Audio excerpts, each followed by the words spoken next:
Hey, Jake. Hey, you can kick that AI assistant out. I don't know what's going on. Okay. Phone speaker. 1 second. My speaker's muted. There we go. Is Katie coming on a different? She is going to be right here in just a second. We just got home and she's trying to detach from the baby because he's having a moment. So she'll be right down. Right now, I'm gonna give you guys some of the questions I'll be asking ahead of time. Some of it's gonna be sort of a natural conversations, but these are gonna be the main guides of it. Awesome. So it'll be a mixture of sort of a testimonial. We'll probably talk a little bit about Fair Play 101. I'm gonna ask you about kind of what your experience has been being like a self-made community leader. I didn't appoint that to you. You just kind of became one. And definitely like what both of you got out of doing the challenge last month and or this month. Yeah. Hey, Hey, Katie.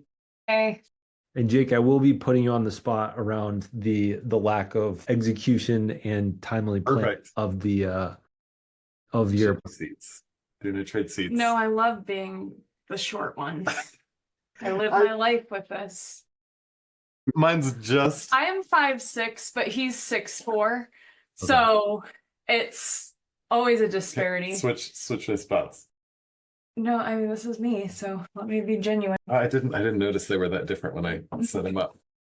You guys are super similar to us. I think Alyssa's 5'7", I'm 6'5", so I think same disparity by 1 inch. Katie, I just put into the chat kind of the questions that I'll be asking. So it's gonna be a mixture of like a testimony of like what you guys have experienced, but I'll also be just asking like what you've gotten out of the challenge, how you guys have kind of grown. And I wanted to double check. Do we have a hard stop in 20 minutes? So at 3:50? We have a hard stop at 4. Okay. All right. That works. So it's recorded now, but I'll sort of like turn a podcaster voice on, if you will. Which someday I'll be like a podcaster, but um Katie and Jake, thank you guys for joining me today. You guys won the October challenge. Currently, I have to tally up the numbers. Today's the last day of the November challenge. It looks like you're headed towards second, but you could take first. I don't know if Katie pulled out any referrals like she did last month. But I wanted to have you guys here today as you're both leaders in the communities that I run, Mental Load Mastery as well as Fair Play Mastery. Jake, you were the first person to hit level 6, which means you earned 515 points and you did that over about 180 contributions to the community. But I wanted to start with what has your experience been around? Actually, I'm going to go to the November challenge because this one, I know that Katie, you've said before you're competitive, and for a little while you were like kind of like pushing him to, you're like, if I can do this, you can do this. And Jake, Yeah. you didn't show up that well last month, but you've shown up this month. What has been your experience so far? I'll take it to either of you first. You want to go first? Sure. Yeah. So this month was the emotional labor challenge. And that's actually something that comes easier to me. So it's not that the challenge was easy. It was just, I realized how much like mental and cognitive labor Katie does as I was thinking through the emotional labor that she does. Like it was like I think everything that I listed could also have the flip side of like going through the mental cognitive steps to plan out something so that, it wasn't a hard emotional experience for one of us or for one of our kids. And so I saw kind of the mirror of last month's challenge and this month's, and I learned a lot by taking the time to process through the layers of emotions that go with all of the hard work that Katie puts in every day. And real quick, for those listening that don't know what the challenge was, so this month it was to acknowledge the emotional labor that your partner does, and both sides of a couple can participate. Versus last month, it was, I'd still sort of gendered it, and I was saying that I was having the wives acknowledge the mental load men were doing, and having men acknowledge the mental load they were doing. Which originally I was trying to get men that weren't leaned in like the two of you. I was trying to get men that weren't leaned in to be like, yeah, I do all the mental. That didn't really work out that way. Katie just smashed everybody and put in the effort. But Katie, similarly, I want to ask you, so like, what have you gotten out of these two challenges? Because I think oftentimes when I see women in my comments, there's probably a higher likelihood a woman is listening to this right now. Um, is it? I often feel like I have nothing to to teach the women? Maybe some vocabulary and practices, but what have you gotten out of this so far? Have learned so much, and I think what's awesome about it is it's so easy. I feel like as the woman in the relationship, and I know E. Brodsky's book, and a lot of this is focused more on like men needing to step it up. And I agree. I think to some extent, I think women just naturally shoulder that invisible labor. But I think we sometimes get a little self-righteous about it. And there's this idea of we do it all, which we handle a lot. And it's so easy, I feel like, when you handle the lion's share of something, to see yourself as, I am handling it all. And that's simply not the case. Even if you feel like you handle, like I said, the lion's share of it, like acknowledging and forcing yourself to sit down and every day thinking, okay, what could I not have done alone? What did I need to lean on Jake for? What did Jake handle himself? And so while sometimes that is a challenge to sit there and think of 4 different things, every day I could think of it. Like, so, I mean, that in itself is like proof that no, you're not doing everything, the entire part of it. And I think like sometimes, like I said, the self-righteous idea of like women handling it all is not the right message. And doing this practice really helped me think, okay. And then also, the days I was really mad at Jake because we had like a fight about something, or I had felt like he wasn't like still forcing yourself to look for the good in someone else. Like I tell this, I'm a teacher, and so I tell this to my students all the time. Like, if you can't say something nice about someone, you're not thinking hard enough. It's a kid president quote, I think. But like the idea of forcing yourself to think about something positive about someone that you're in conflict with does naturally dissipate it to some extent. And so while it doesn't fix conflict, it doesn't make everything better. It does help you stay a little more positive, a little bit more like you're on a team. And so I think for me, that's what I've gotten out of it a lot, is just that forced looking for the good, not always focusing on what is lacking, but focusing on what is there. Yeah, I think I realized I wasn't giving Katie enough credit for the emotional labor that she does. She gets, as she should, she gets a lot of credit for the cognitive and mental labor of like planning things and our calendaring and agenda. Like she's really good at that stuff. But I think sometimes I don't give her the credit for like soothing the kids when they're really upset or really worked up, or I'm not always looking for those moments and giving the credit where it's due. And sorry, in our relationship, like he is much more emotionally like tender. And we are very opposite gender in that I feel like regard maybe. And so I think he naturally thinks that that's his like wheelhouse. And so like mental load month, like that to me was like my wheelhouse. And so I feel like for him, this is kind of the same, what October was for me, November is for him. And maybe I'm saying that wrong, but like, I think this idea of like, you actually are seeing, she is like really trying and doing good things in that realm, like not just in mental, just like the mental load part, but the emotional labor. Anyway. And Zach, you talk a lot about failing forward, and I felt like November was a little bit of a fail forward for me. I mean, I realized in September when it was acknowledging your challenge was to acknowledge the mental labor your spouse does.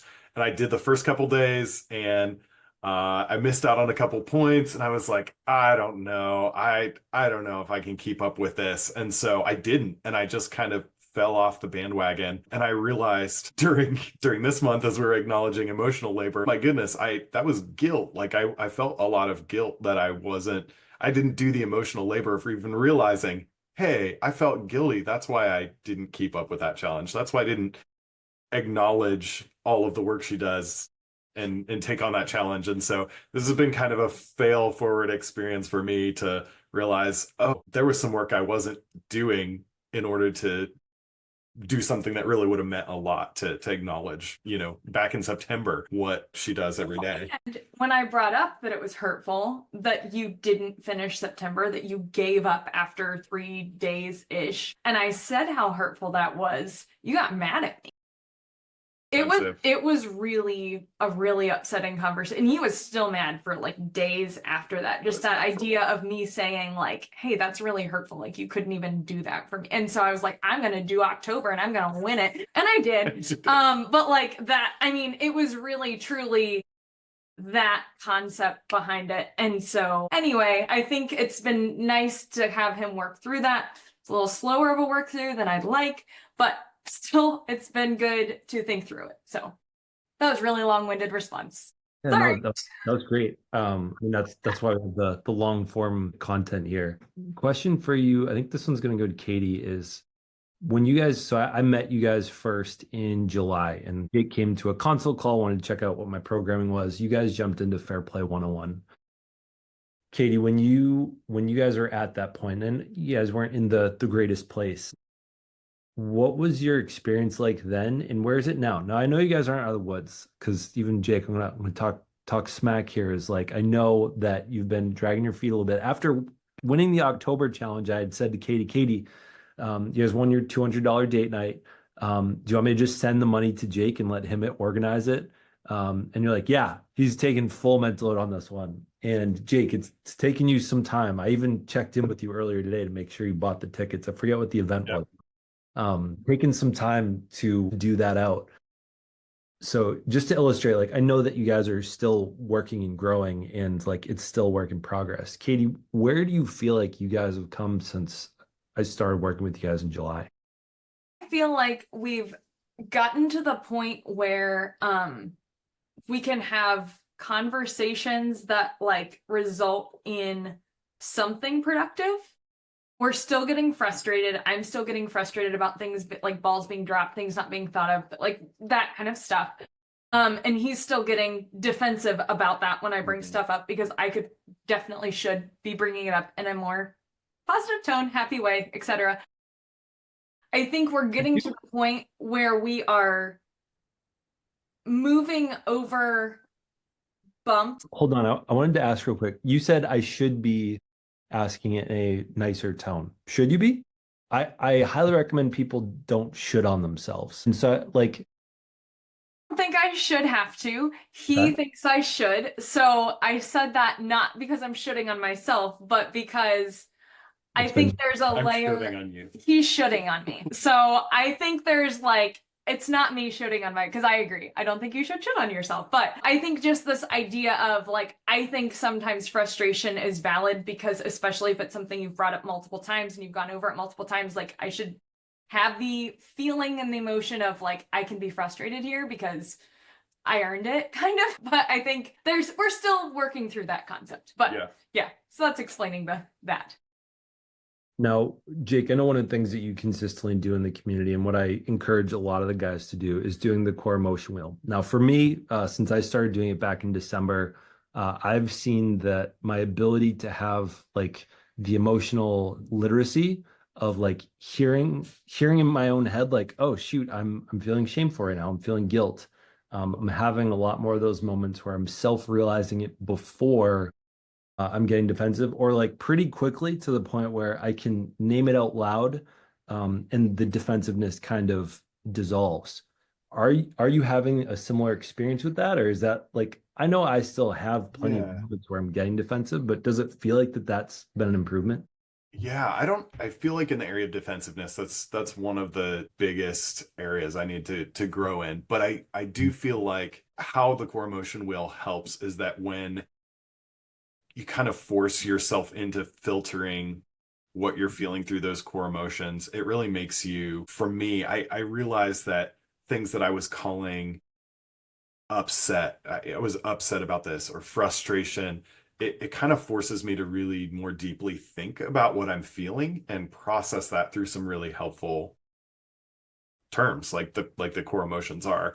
I think it helps me process through anger a little bit more quickly, especially secondary anger, maybe that is like a byproduct of some guilt or shame or loneliness. And it helps me kind of get to the heart of what I'm feeling faster, so I can ideally get to a resolution a little bit faster. I think doing those as a habit and a practice have definitely helped with some emotional health and processing things in a little bit healthier way. Not so much in the moment. Yeah, but I think in the moment it's still a process. But what I've noticed is like, well, I don't want to say blow up because that's like kind of extreme sounding, but like we'll get in a disagreement. and it will get defensive, not in a healthy spot. I'll just walk away because I just don't want to deal with it. And I feel like we've gotten to the point where we can reconvene in a little bit, and he's able more so to like name where he's at. I can name where I'm at. And so I feel like we're not to the point where in the moment we're able to like process, but we're getting to that point because we're able to kind of fizzle a disagreement faster and then revisit it in a more positive way. Is that accurate? Well, and I wasn't naming loneliness and shame and guilt very often. I've obviously felt all of those things, but I wasn't labeling them in a way that was helpful. So what I would experience is just the secondary anger of I'm angry that I feel guilty. Yes. I'm angry that I feel lonely. And that would make me really upset because he would feel guilty because there was something that like he said he was going to do, he didn't do, or he was planning to think about and didn't, and like those kind of things. And so that really made me feel very alone because not only am I feeling like I have to handle it all, but like you're getting mad at me because you feel guilty? Like, how does that make sense? And so I feel like it's making that process a little more smooth. And I'm feeling like afterwards, at least, we can kind of have like I don't know what word I'm looking for. It's not like redemptive conversation, but that's not the right word. But like we can reconvene and have some kind of healthy conversation.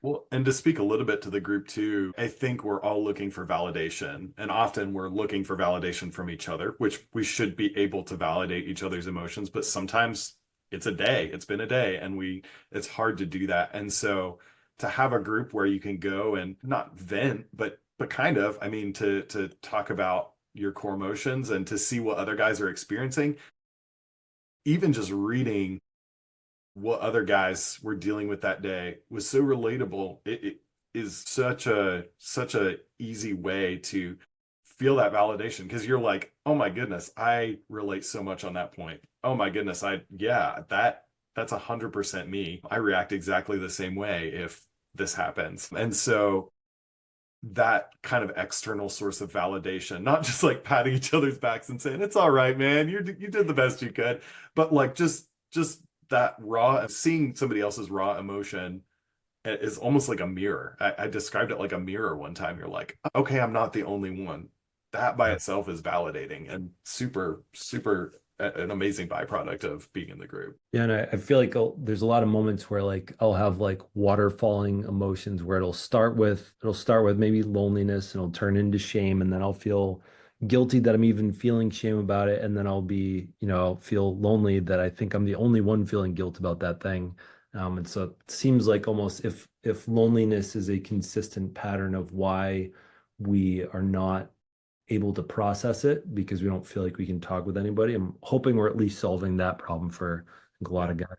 Well, and I think that's huge because like as a woman, like I have 12 friends that I can immediately I'm not saying guys don't have friends, but men are not as relationship driven as women. Like I need that just in general to make and I'm an extrovert too, so that like also doesn't help this, but like I naturally seek that out, and I don't think men in general do that as much. And so having that community piece is so big for Jake especially. I mean, I enjoy it too, but like I think for Jake, that's been super helpful for him because I think he has a spot to go to process that he feels like, because sometimes, I mean, we're supposed to be a safe spot for each other, but sometimes we're not a good person to talk to because we're both frustrated with each other. And so that is a nice kind of outlet to go to and to have people who get it and who are working on the same journey that you are. And I think that's super supportive. One question I want to ask is in the time that we've gone through Fair Play 101 and you guys have been working on implementing Fair Play, have you guys identified your unicorn space or have you been making any more time for it? You go, Jake. Sort of. So my unicorn space it's weird because I own my own business. So that is like my work is doing design and web consulting every day. But I feel like kind of parallel to that is like business consulting for new and startup businesses. So I've gotten connected with our local high school that has programs that train students to start their own business. And so I'm involved with that now. But as far as getting that like on the calendar every week, not quite there, but at least I feel like I've identified. You didn't Yeah. make that clear. Yeah, as a Like volunteer. that, he's Yeah. doing that as his because he enjoys like impacting kids and that kind of thing. Well, and just all of the stuff that comes with like starting and running your business. Like I just love that, and I love talking to people about that outside of the work I do. I don't actually get to talk about business that much. I just get to run one. And so get to volunteer with the high school business program. But that is kind of mine, but I thought haven't video games were yours.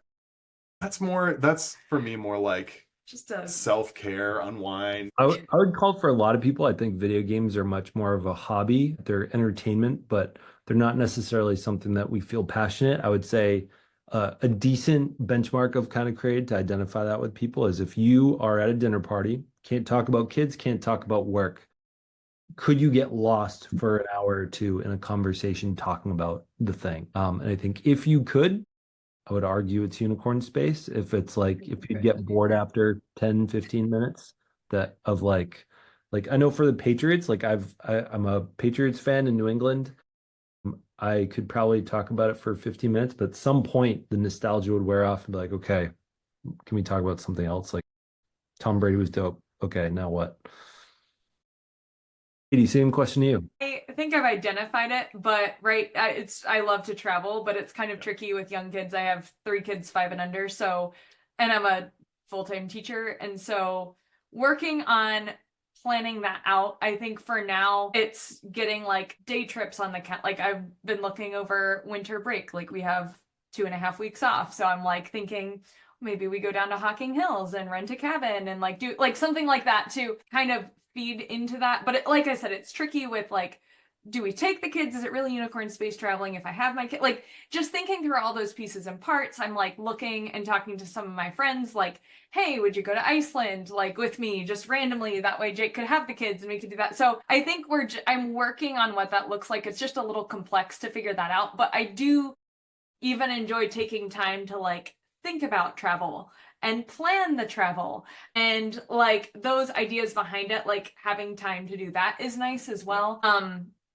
I'm still thinking hip hop step aerobics is my secondary, although that does seem like more self-care or something, but I thoroughly enjoy the community of hip hop step aerobics. We have a really good like group and community here locally, and so that is maybe my, I don't know, in the meantime one. Back for now. Fallback, I don't know. So those are my 2 things that I'm, because I could genuinely talk about travel for hours and hours. I could honestly talk about anything for an hour, because I love to talk, obviously, but I could probably talk about step as well, because I would just make everyone do it and we could just do it for an hour. So Yeah, she's I don't know. brought like 4 friends and they've all said it's too hard. I'm not going back. It's intense. I made it through what, 2 of them, 3?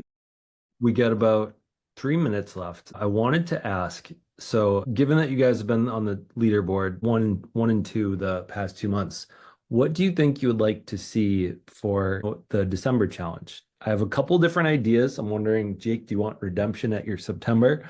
And or are there other things that in this part of the year that would be really great? We could repeat November. I'd probably not repeat November, but you could go domestic labor. I've been thinking about kin keeping because there's a lot of family stuff. Go straight back to mental load, or we could even do domestic physical labor. Kin keeping would be a real challenge. For the holiday. Yeah, because I think I have a really hard time figuring out what to say for Jake for that. I mean, yeah. that would be really hard. Yes? Yeah, I think that's one that you probably wouldn't see posts every day because there's a